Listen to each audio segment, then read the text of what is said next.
अस्सलामुअलैकुम, this is Ehsanullah Khan. आज web development का पहला लेक्चर है जिसमें मैं आपको इंट्रोडक्शन दूंगा। आपने ये वीडियो कंप्लीट वॉच करनी है क्योंकि इसमें मैं आपके बेसिक कॉन्सेप्ट्स क्लियर करवाऊंगा। विदाउट बेसिक कंसेप्ट अगर आप वेबसाइट बना भी लेते हैं तो आप इस फील्ड में ख़ुद को ग्रो नहीं कर पाएंगे।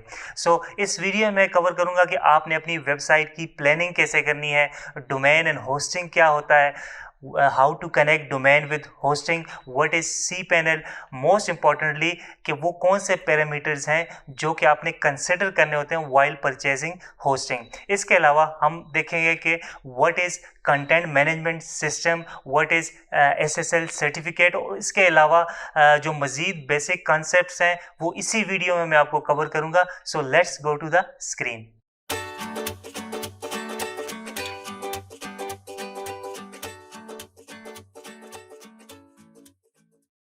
Website planning.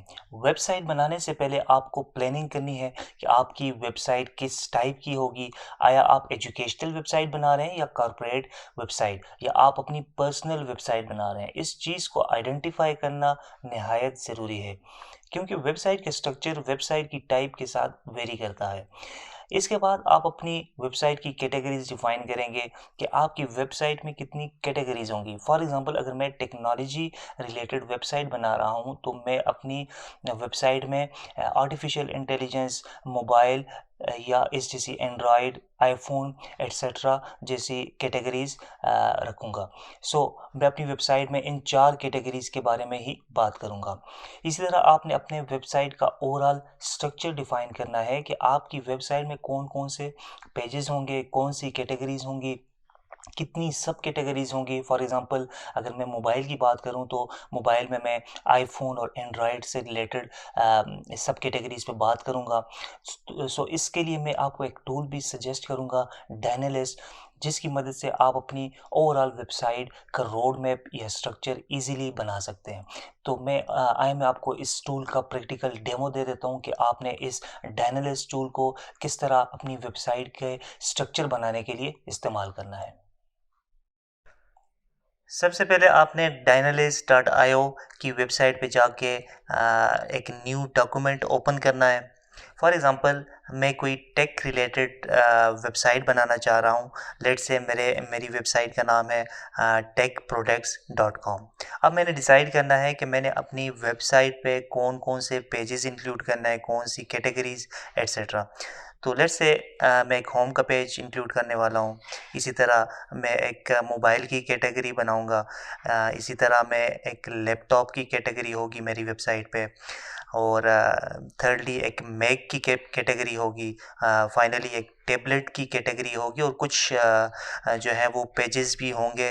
Let's say contact us का पेज, प्राइवेसी पॉलिसी का पेज, और फाइनली जो है वो अबाउट अस का पेज होगा। अब लेट्स से मैं मोबाइल की सब कैटेगरी बनाना चाह रहा हूँ। फॉर एग्जांपल मोबाइल में एंड्रॉयड की एक सब कैटेगरी है, दूसरा iOS की एक सब कैटेगरी, या आईफोन की सब कैटेगरी। और इसी तरह अगर मैं लैपटॉप की बात करूं तो लैपटॉप में मेरे पास डेल आ जाता है, डेल की एक सब कैटेगरी बन जाती है। दूसरा HP के लैपटॉप्स, तीसरा जो है वो लेनोवा के लैपटॉप की एक सब कैटेगरी मैंने बना ली है। तो इस तरह आप देख सकते हैं कि मेरी जो वेबसाइट का एक कंप्लीट स्ट्रक्चर बन चुका है। तो चलें अब कुछ बेसिक्स डिस्कस कर लेते हैं। सबसे पहले what is domain. Domain is just like your home address. जैसे आपके घर का एक यूनिक एड्रेस है जिसकी वजह से कोई भी विजिटर आपके घर तक पहुंच सकता है, तो ऐसा ही आपकी वेबसाइट का भी एक यूनिक एड्रेस होता है जिसे हम डोमेन कहते हैं, जिसकी वजह से विजिटर आपकी वेबसाइट को एक्सेस कर सकता है। आई होप मैं आसान अल्फाज में डोमेन का कंसेप्ट क्लियर कर पाया हूँ। इसी तरह what is hosting. Hosting is just like your computer hard disk where you can store your data. For example आपने मोबाइल पे एक पिक्चर ली तो आपकी पिक्चर मोबाइल की मेमोरी में सेव होगी। जब आप उस पिक्चर को फेसबुक या किसी भी सोशल मीडिया प्लेटफॉर्म पे अपलोड करते हैं तो तब आप अपनी पिक्चर अपने मोबाइल से रिमूव भी कर दें तो तब भी वो पिक्चर फेसबुक पे अवेलेबल होगी। ऐसा क्यों है? क्योंकि फेसबुक पे कोई भी पिक्चर या वीडियो अपलोड करते हैं तो वो फेसबुक सर्वर पे जाके सेव होती है। और इसी को हम होस्टिंग बोलते हैं। होस्टिंग कंपनीज के पास सर्वर्स होते हैं जिनमें डेटा सेव होता है जो कि आपके हार्ड डिस्क से ज़्यादा फास्ट एंड एफिशिएंट होता है। आई होप इस एग्जांपल से आपको होस्टिंग का कॉन्सेप्ट भी क्लियर हुआ होगा। नेक्स्ट हम पार्ट्स ऑफ डोमेन डिस्कस कर लेते हैं। फॉर एग्जांपल HTTPS www.facebook.com में HTTPS को हम प्रोटोकॉल बोलते हैं, हाइपर टेक्स्ट ट्रांसफ़र। www को सब डोमेन कहा जाता है, इसी तरह फेसबुक को डोमेन नेम कहा जाता है और .com को हम टॉप लेवल डोमेन कहते हैं। नेक्स्ट हम बात करते हैं what is URL means uniform resource locator. So आपके डोमेन नेम या URL में क्या फ़र्क है। For example facebook.com is a domain name. अगर आप facebook.com के आगे या उससे पहले किसी चीज़ की एडिशन करते हैं तो उसे हम URL बोलते हैं। फॉर एग्जांपल facebook.com/learnwithSN, ये मेरा एक पेज है, फेसबुक का पेज है, तो ये कंप्लीट इसे URL बोलते हैं। या फॉर एग्जांपल अगर आप किसी भी वेबसाइट पे जाते हैं donnews.com/sports, तो ये एक URL कहा जाता है। अगर मैं इसमें डोमेन नेम की बात करूं तो don.com जो है वो एक डोमेन नेम है, आगे मैंने एडिशन कर ली, स्पोर्ट्स कैटेगरीज डाल ली, तो ये एक कंप्लीट URL बन चुका है। इसके बाद हम बात करते हैं इस डोमेन नेम यूनिक, क्या डोमेन नेम यूनिक होता है, तो इसका आंसर है यस। अगर आज मैं learnwithSN.com किसी भी कंपनी से परचेज कर भी लूँ तो ये एड्रेस फिर किसी दूसरे के लिए अनअवेलेबल होगा। ऐसा इसलिए है कि डोमेन को एक अथॉरिटी कंट्रोल कर रही है जिसे ICANN कहा जाता है, means the internet corporation for assign names and numbers. जब कोई भी डोमेन परचेज करता है तो ICANN अपना डेटाबेस अपडेट कर लेता है, तो जब कोई दूसरा बंदा learnwithSN.com सर्च करेगा तो उसे अनअवेलेबिलिटी शो करेगा। उम्मीद करता हूँ कि आप थ्योरी से बोर नहीं हुए होंगे, क्योंकि किसी भी फील्ड में एक्सपर्टीज़ हासिल करने के लिए आपको उस फील्ड के बारे में बेसिक कॉन्सेप्ट्स और थ्योरी का पता होना निहायत ज़रूरी है। तो इसलिए आपने इंटरेस्ट के साथ इन बेसिक कॉन्सेप्ट्स को क्लियर करना है। इसी तरह मैं आपको बताऊं कि what is domain extensions. .com, .pk, .net या .ca इस तरह के जो डोमेन नेम के आगे जितने भी टर्म्स हैं उसे हम डोमेन एक्सटेंशंस कहा जाता है। .com is generally use for general websites, जबकि .pk या .ca रीजन स्पेसिफिक वेबसाइट के लिए यूज़ किया जाता है। इसी तरह व्हाट इज सब डोमेन। फॉर एग्जांपल facebook.com में मेन डोमेन जो है वो facebook.com है। फेसबुक के डिफरेंट डिपार्टमेंट्स हो सकते हैं, for example business, HR etcetera. तो फेसबुक ने जैसे अपनी एडवर्टाइजमेंट को मैनेज करने के लिए अलग सब डोमेन पे वेबसाइट बनाई है, जैसे कि business.facebook.com, इसी तरह HR.facebook.com। तो मेन डोमेन से पहले जो टर्म यूज़ किया जाएगा जिस पे एक अलग वेबसाइट बनाए, तो उस डोमेन को हम बोलते हैं सब डोमेन। इस वीडियो को आपने कंप्लीट देखना है, क्योंकि एंड में मैं आपके सामने live domain and hosting purchase करूंगा, उसकी बेसिक जो सेटिंग्स होती हैं वो सेटिंग्स करूंगा, और साथ ही मैं डोमेन और होस्टिंग को आपस में कनेक्ट करूंगा। नेक्स्ट है why we purchase shared hosting. Because shared hosting is cheap. For example एक सर्वर है जो कि 100 GB डेटा अकोमोडेट करता है, उस सर्वर की पर ईयर कॉस्ट 10,000 है। Then let's say 5 people share the server, तो क्या होगा, 20 GB हर एक के हिस्से में आएगा। तो 20 GB के हिसाब से कॉस्ट भी डिवाइड हो चुकी। तो अगर एक ही बंदा फुल सर्वर अकोमोडेट करता तो उसकी कॉस्ट 10,000 थी, जबकि अब 5 लोगों ने शेयर कर दिया तो कॉस्ट डिक्रीज होगी। तो यही वजह है कि हम शेयर्ड होस्टिंग स्टार्ट में शेयर्ड होस्टिंग यूज़ करते हैं एज़ कम्पेयर टू कि हम पूरा एक सर्वर परचेज कर लें या अकोमोडेट कर लें। नेक्स्ट कॉन्सेप्ट है DNS, means domain name system.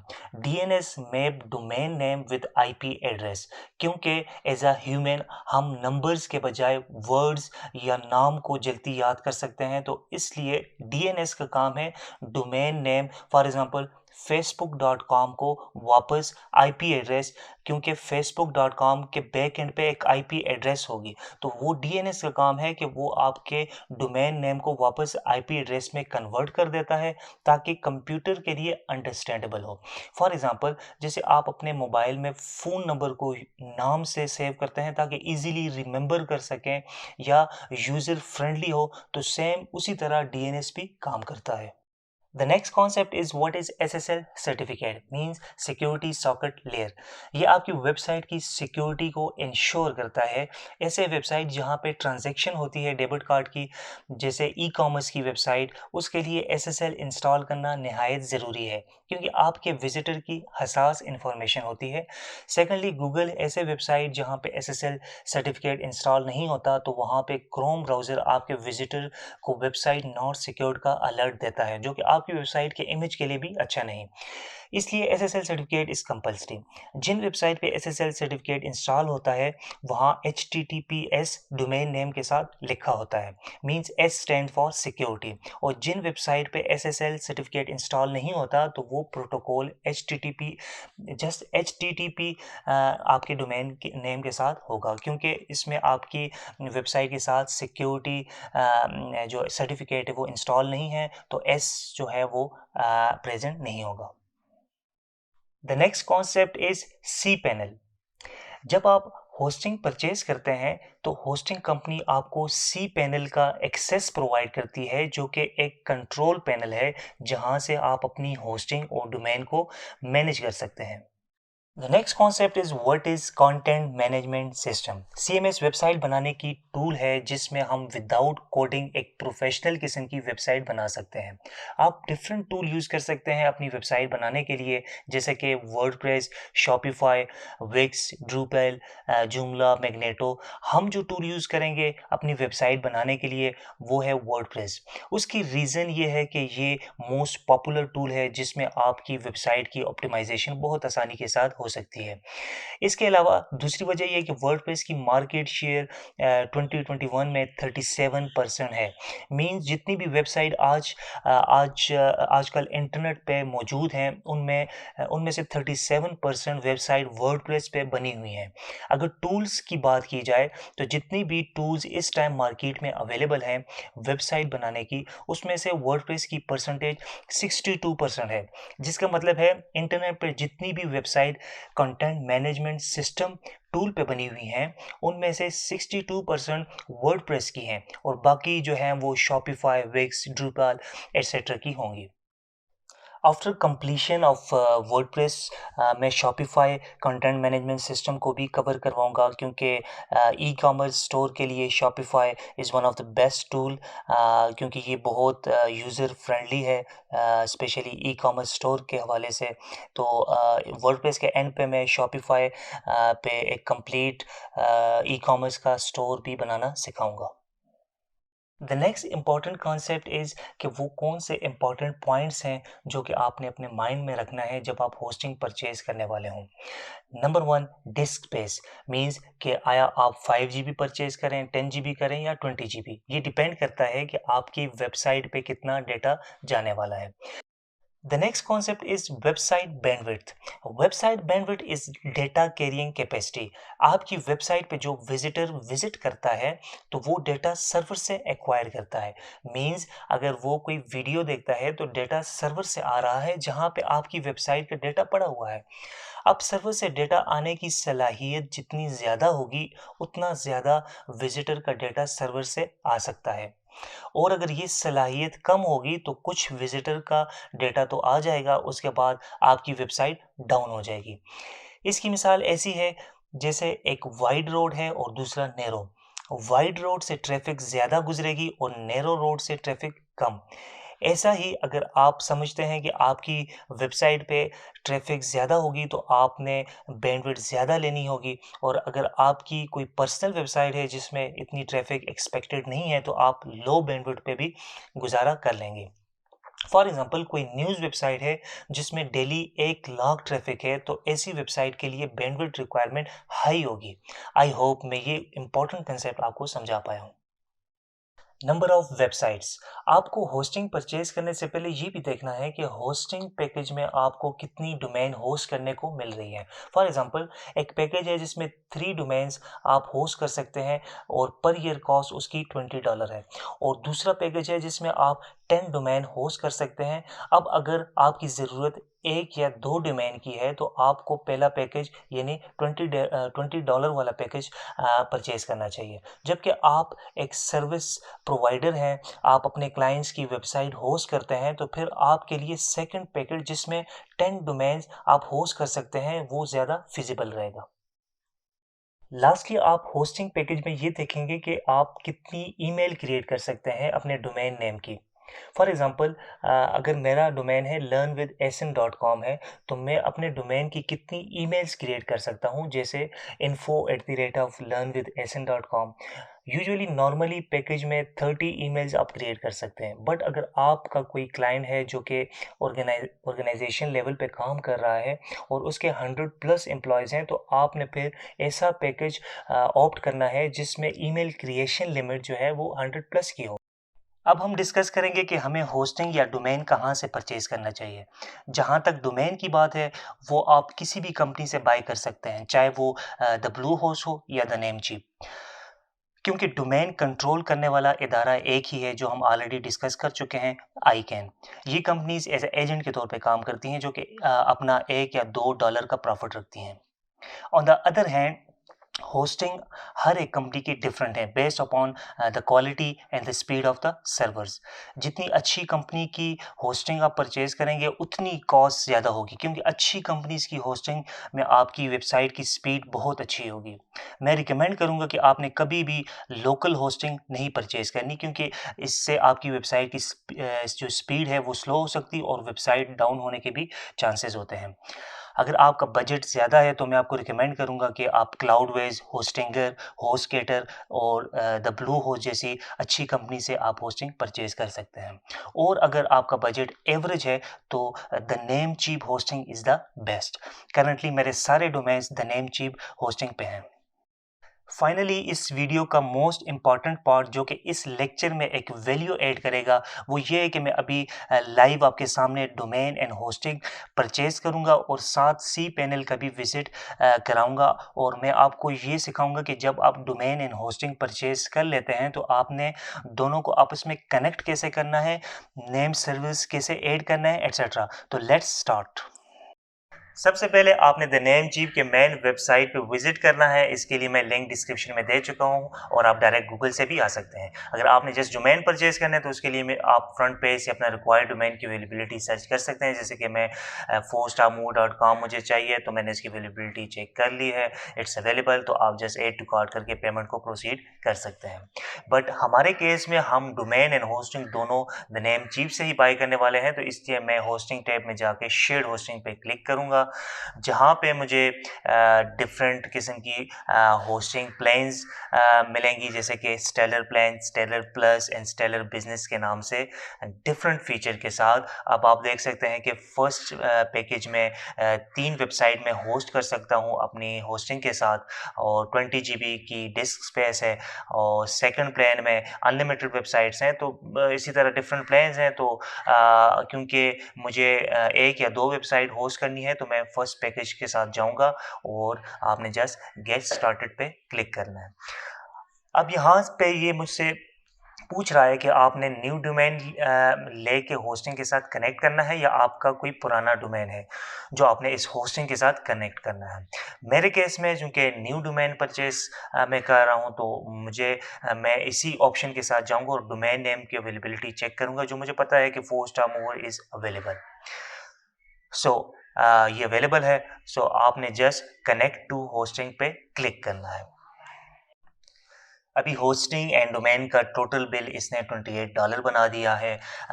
18.44 dollar जो है वो होस्टिंग की प्राइस है, और 9.66 डॉलर जो है वो डोमेन की प्राइस है, और 0.18 जो है वो आई कैन फी लेता है। तो आपने जस्ट एड टू कार्ट करके आगे प्रोसीड कर लेना है। नेक्स्ट स्टेप में ये आपकी परचेजिंग की समरी देगा।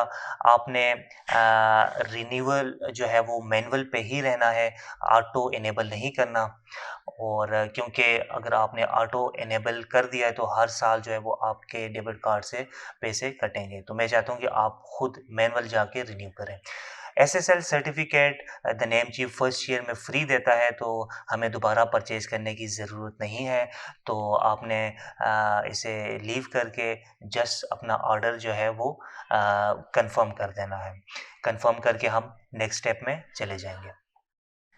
नेक्स्ट स्टेप में आपने द नेम चीप पे अकाउंट बनाना है ताकि आपका एक पोर्टल बन सके जहां से आप अपना डोमेन होस्टिंग एंड cPanel को एक्सेस कर सकें।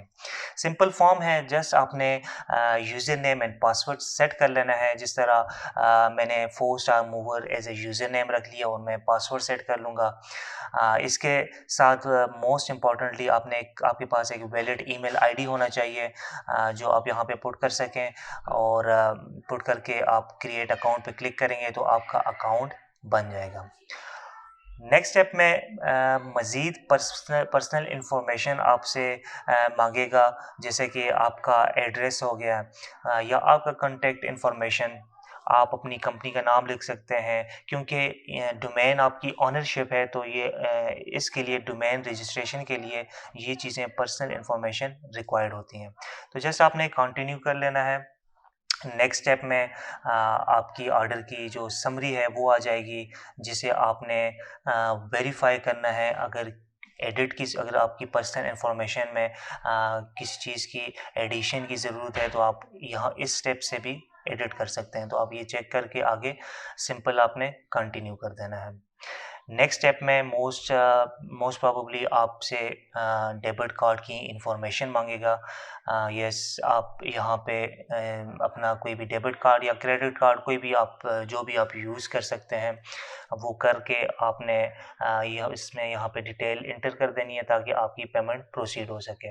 और ये मैं दोबारा बताता चलूँ कि आपने ये ऑटोमेटिक रिन्यूअल से अनचेक करना है ताकि आपकी ऑटोमेटिक रिन्यूअल ना हो सके। आप जब भी साल पूरा होने को हो तो आप खुद जाके मैनुअल तरीके से दोबारा रिन्यू करें। जैसे आप कंटिन्यू कर दें और ये आपकी ऑर्डर का कंप्लीट रिव्यू आ चुका है। आपने एक दफ़ा दोबारा चेक करना है, अपना डोमेन नेम चेक कर लें, स्पेलिंग वगैरह चेक कर लें और सारा डिटेल आपने वेरीफाई करके एंड में जाके आपने पे नाउ करना है। जब आप फाइनली पे नाउ पे क्लिक करेंगे तो आपकी ट्रांजैक्शन स्टार्ट हो जाएगी। आपने टर्म्स एंड कंडीशंस को भी चेक इन करना है। आप यहाँ पे चेक इन करके और फाइनल स्टेप में आपने पे नाउ पे क्लिक कर लें। Here we done, thank you for the purchase। अब आप चाहें तो रिसिप्ट भी डाउनलोड कर सकते हैं। Here's your रिसिप्ट, ये आपका फाइनल रिसिप्ट है जिसे आप अपनी रिकॉर्ड के लिए संभाल के रख सकते हैं। अभी आप देख सकते हैं कि होस्टिंग की तरफ से मुझे कंफर्मेशन ईमेल आ चुकी है। ये जानना आपको बहुत ज़रूरी है कि होस्टिंग की तरफ से आपको 2 चीज़ें मिलने वाली हैं, एक cPanel का एक्सेस और दूसरा मोस्ट इम्पॉर्टेंटली नेम सर्विस। ये नेम सर्विस आपने अपने डोमेन में इंसर्ट करना है ताकि डोमेन और होस्टिंग की कनेक्शन हो सके। तीसरा, आपको एसएसएल की डिटेल भी इस ईमेल में आ चुकी है कि एसएसएल भी आपकी वेबसाइट पे इंस्टॉल हो चुका है। तो अभी हम देखते हैं कि हमारी वेबसाइट जो है वो लाइव हो चुकी है कि नहीं। तो अभी मैं चेक करने वाला हूँ अपना जो वेबसाइट है 4starmovers.com। तो अभी आप देख सकते हैं कि हमारी वेबसाइट लाइव हो चुकी है और साथ ही एसएसएल सर्टिफिकेट भी इंस्टॉल हो चुका है और हमारी वेबसाइट जो है वो बनने के लिए बिल्कुल रेडी है। अब नेक्स्ट स्टेप में हमने जस्ट टूल इंस्टॉल करना है। टूल्स मीन के आपने किस टूल पे, वर्डप्रेस पे या किसी और टूल पे वेबसाइट बनाना है। चूँकि हमने वर्डप्रेस पे वेबसाइट बनानी है तो हमने नेक्स्ट स्टेप में वर्डप्रेस की इंस्टॉलेशन करके अपनी वेबसाइट बना लेनी है। अभी कंफर्म करने के लिए हम द नेम चीफ के अकाउंट साइन इन करते हैं। अकाउंट बनाते वक्त जो आपने क्रेडेंशियल्स रखे थे, जैसे कि मैंने 4 star mover as a user name रखा था, तो उससे आप साइन इन करें। वेरिफिकेशन कोड आपको आपसे ये मांगेगा जो कि आपके ईमेल पे आ गया होगा। आपने जस्ट अपना ईमेल ओपन करके वेरिफिकेशन कोड वहाँ से कॉपी करके पेस्ट करना है, तो ये नेक्स्ट स्टेप पे प्रोसीड हो जाएगा। तो जिस तरह ये है 6190D8 वेरिफिकेशन कोड है, मैंने यहाँ पे पेस्ट कर दिया और सबमिट कर दिया। तो अब ये हम नेक्स्ट स्टेप में द नेम चीप के मेन डैशबोर्ड पे लैंड कर जाएंगे। Finally this is the main dashboard of the Namecheap. आप डोमेन लिस्ट पे जाकर देख सकते हैं कि आपके डोमेन एक्टिव हो चुका है कि नहीं। हेयर इट इज़, हमारा डोमेन जो है वो डोमेन लिस्ट में इंक्लूड हो चुका है 4starmover.com, जिसका मतलब है कि हमारा our domain is now active. इसी तरह आप होस्टिंग भी चेक कर सकते हैं, होस्टिंग भी एक्टिव है। यहाँ से आप cPanel भी जा सकते हैं। सिंपल गो टू cPanel पे क्लिक करेंगे तो आप cPanel पे लैंड हो जाएंगे। इसी तरह आप SSL सर्टिफिकेट भी चेक कर सकते हैं यही इसी डैशबोर्ड में। तो आप देख सकते हैं कि हमारा SSL सर्टिफिकेट ऑलरेडी इंस्टॉल्ड है और एक्टिव है। तो यहाँ से आप सारी इन्फॉर्मेशन आपको मिल चुकी है, डोमेन की भी, होस्टिंग की भी और SSL तीनों चीज़ें जो हैं वो वर्किंग फॉर्म में है और एक्टिव है। तो चलें अब डोमेन एंड होस्टिंग को आपस में कनेक्ट करने की बात करते हैं कि आप डोमेन और होस्टिंग को आपस में कैसे कनेक्ट करेंगे। तो आपने डोमेन में जाकर मैनेज पे क्लिक करें। यहाँ पे डिफरेंट सिनारियोज हो सकते हैं। इस केस में चूंकि हमने डोमेन एंड होस्टिंग एक ही कंपनी से परचेज की है तो द नेम चीप ने ऑलरेडी डोमेन को होस्टिंग के साथ कनेक्ट कर दिया है। अगर domain and hosting different company से परचेज की होती आपने फिर कस्टम DNS पे क्लिक करके नेम सर्वर्स होस्टिंग कंपनीज ने जो आपको प्रोवाइड की हैं वो यहाँ पे इंसर्ट करके ओके करना था, तो आपका डोमेन होस्टिंग के साथ कनेक्ट हो जाता। यहाँ पे डोमेन एंड होस्टिंग दोनों द नेम चीप की हैं, तो इसलिए आपने Namecheap web hosting DNS पर ही क्लिक करना है। अदरवाइज आपने कस्टम DNS सेलेक्ट करना है और जो होस्टिंग की तरफ से नेम सर्वर्स यूजुअली दो नेम सर्वर्स मिलते हैं वो यहाँ पे आपने इंसर्ट करके ओके करना है। चाहे वो डिफरेंट कंपनीज हों तो वो डोमेन और होस्टिंग आपस में उनकी दोनों की कनेक्शन हो जाएगी। तो ये था मेथड, इसी को आपने फॉलो करना है। अभी मैं आपको cPanel का विजिट कराता हूं, जो कि होस्टिंग के टैब में जाकर cPanel पे आपने क्लिक करना है। यहाँ पे आपको डिफरेंट इंफॉर्मेशन मिलेगी, जैसे कि आपकी होस्टिंग में कौन से डोमेन कनेक्टेड हैं। जैसे यहाँ पे 4स्टार मूवर इस होस्टिंग के साथ कनेक्टेड है। इसी तरह आपकी होस्टिंग 20 GB स्पेस की है, उसमें अभी आप 0 बाइट यूज़ हुए हैं क्योंकि अभी आपकी होस्टिंग न्यू है, कोई डेटा भी नहीं है इस वजह से। इसी तरह बैंडविड्थ की इंफॉर्मेशन है। मज़ीद 2 और डोमेन आपकी होस्टिंग के साथ कनेक्ट कर सकते हैं और सब डोमेन और ईमेल अकाउंट की लिमिट जो है वो 30 है। cPanel में आपके पास बहुत सारे ऑप्शंस हैं। फॉर एग्जांपल अगर आपने डोमेन नेम की ईमेल बनानी है तो आप यहाँ से ईमेल बना सकते हैं। फाइल्स के टैब में आपकी वेबसाइट पे जो कुछ भी होगा वो फाइल्स के सेक्शन में सेव हो रहा होगा, जैसे आपके कंप्यूटर पे ड्राइव C या D में डेटा स्टोर हो रहा होता है। इसी तरह आपने अपने होस्टिंग में न्यू डोमेन ऐड करना हो तो वो आप डोमेन सेक्शन में जाकर ऐड ऑन डोमेन्स के टैब से कर सकते हैं। जस्ट आपने अपना डोमेन नेम जैसे कि techproducts.com है उसे क्रिएट कर देना है। सब डोमेन भी आप ऐसे ही बना सकते हैं, जैसे फॉर एग्जांपल HR और आगे आपका मेन डोमेन, और आप जस्ट क्रिएट कर लें तो आपका सब डोमेन क्रिएट हो जाएगा। सो फाइनली नेक्स्ट लेक्चर में हम cPanel के थ्रू वर्डप्रेस की इंस्टॉलेशन देखेंगे कि आप किस तरह वर्डप्रेस की इंस्टॉलेशन करेंगे ताकि आप अपनी डोमेन होस्टिंग पे वेबसाइट बिल्ड करना स्टार्ट कर दें। आई होप कि इस वीडियो में आपने बहुत कुछ सीखा होगा। अगर आपका कोई भी क्वेश्चन हो तो आप ज़रूर कमेंट कीजिए। I will try my best to answer all of your question. Thank you so much for watching this video. अल्लाह हाफिज़।